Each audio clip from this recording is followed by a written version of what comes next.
залуусаа чи билгүүмэнчилж байна. Энэ удаагийн дугаараар та бүхэнтэйгээ би BCAA гэдэг амино хүчний талаар ярья.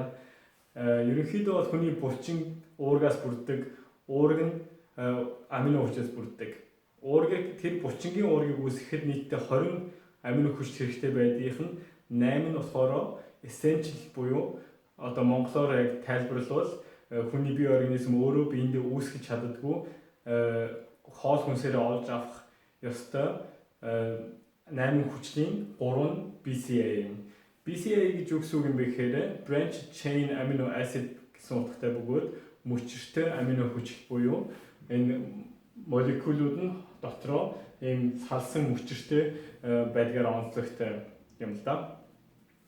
За тэгээд энэ BCAA гэдэг энэ амино хүчтэй энэ 3 амино хүчнээс бүрддэг лейцин, валин, изолейцин. Одоо бүгдээрээ тус амино хүч болгоныхын талаар гол онцлогуудын талаар ярив. Лейцинээс эхлэхэд лейцин нь булчингийн бодисын солилцоог эрчимжүүлэхэд маш чухал үүрэг гүйцэтгэдэг. Өөрөөр хэлбэл булчингийн өсөлт, нөхөн төлжилт, сэргээлт бүх зүйлүүд нь болохоор лейцинээр явагддаг.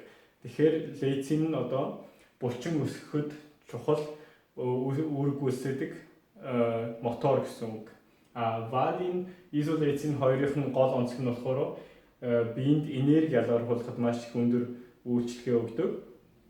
Энэ яг ямар учраас гардаг вэ гэхээр жишээлбэл валин нь янз бүрийн энзим бий болгоход хэрэгтэй байдаг. Одоо энзимийн барилгын материал гэсэн үг.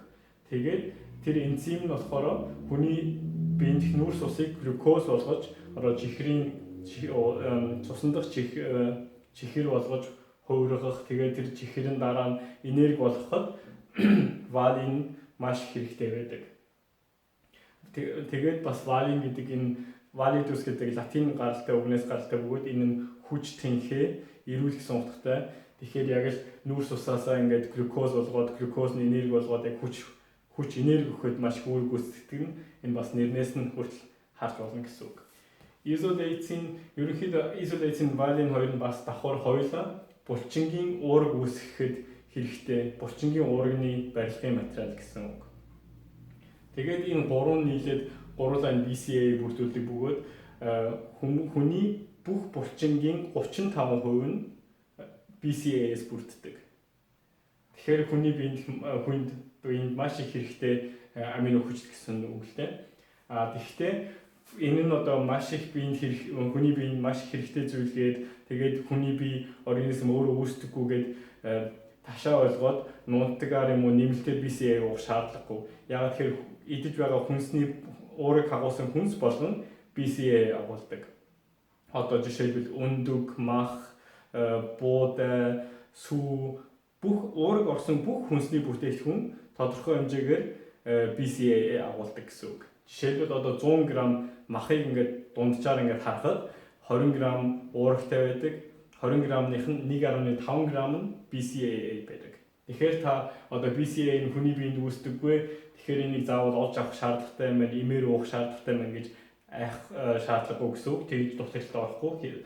Та зөвхөн уураг ихтэй хоол хүнсэл олж авч ууж идэж байх хэрэгтэй гэсэн. Ташрамд хэлбэл бас whey уургийн 25% нь BCAA байдаг. Гэтэл спортын тамирчид BCAA-г ингээд нунтгаар, капсулаар ингээд нэмэлтээр ингэж уудаг. Тэр нь одоо яг ямар шинж чанартай болоод ямар онцлогтой болоод хүмүүс тэрнийг уудгийг одоо бүгдээрээ харцгаая. Тэр нь яг юундэ байдаг юм бэ гэхээр BCAA-ийн гол онцлог нь бусад амино хүчүүдийг бодвол гол онцлог нь хэрвээ ходоод хоосон байгаа тохиолдолд тэр нь ходоодноосоо шууд шингээд цус руу орж чаддаг. Тэгээд цусаараа дамжаад шууд эдэс дээр очиод булчингийн эдэс дээр очиод бодисын солилцоонд орж уруулд орж чаддаг. Ийм онцгой чанартай.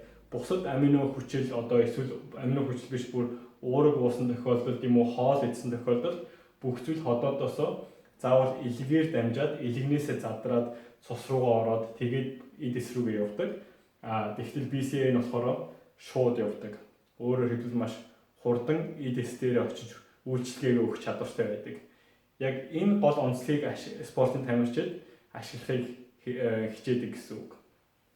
За тэгэхээр BCA спортын тамирчид уухдаа яг юунд хэрэглэдэг вэ гэхээр нэгдүгээрт булчин нөгөө нэг хоолоос хойсон үедээ булчингаа авч хамгаалж үлдэхийн тулд уудаг. Эсвэл бас ядралтыг багасгах, ядаргаанд орохгүй байх, ядралтыг хойшлуулах гэдэг талаас хүмүүс BCA-г уудаг. Тэрнийг нь одоо яг биеийн организмд яг яадаг та бүхэнд танилцуул гэж бодлоо. Хүний цус одоо судасанд цусаар гүйж байгаа одоо хүний цус судас болвол ерөнхийдөө дандаа хүний аминд ийм тэжээлийг ингээд нэг газраас нөгөө рүү зөөдөг ч юм уу зөөж байгаа гэсэн үг. Тэгэхээр тэр судас нь одоо жишээлбэл тэр нь ерөнхийдөө машин зам гэж бодох хэрэгтэй. Тэгээд тэр машин зам дээр нь янз янзын амин дэмүүд явж байгаа. Янз янзын амино хүчлүүд тэрүүгээр явж байгаа. Тэнд нь бас тодорхой хэмжээгээр BCAA байна явж байгаа гэсэн үг. Тэрнээс гадна бас өөр янз янзын амино хүчлүүд байна. Энийг яг яагаад ингэ тайлбарж байгаа нэхээр та одоо дасгал хийж байх үед таныг дасгал хийж байх үед BCA-ийн хэрэглэгдээд тэрнийх нь агуулмж нь цусных агуулмж нь багасаад тэгээд давхар триптофан гэдэг амино хүчил нэмэгдэж эхэлдэг, ялгарч эхэлдэг. Тэр нь болохоор яг тэрнийх нь үйлчлэл нь болохоор тэр триптофан гэдэг амино хүчил нь цуснд ялгарч гараад тэр амино хүчил нь тархи руу очиод тархинд сигнал өгөөд тэгээд серотонин гэдэг гормон ялгаруулдаг. Тэр гормон болохоор таны нойр хүрэгдэг, ядраадаг, тайвшруулдаг тийм янз янзын шин чанарыг бий болгодог. Тэгэхээр өөрөөр хэлбэл та дасгал хийж байхдаа ядраад ингээд эхлэхээр яг таны BCAA чинь цусан дахь BCAA дуусаад триптофан тархин дээр очиж тэр сигналыг өгөө серотониныг бий болгосон байна гэсэн үг. Тэгэхээр нөгөө нэг BCA нь одоо яг ядралтыг яагаад хойшлуулдаг вэ гэхээр хэрвээ та энэ үед юм уу эсвэл яг дасгал хийхээс өмнө BCA-ийг нунтгаар нь шууд ингээд уух юм бол таны цусан дахь BCA-ийн хэмжээ өгсөн их өндөр байна гэсэн үг шүү дээ.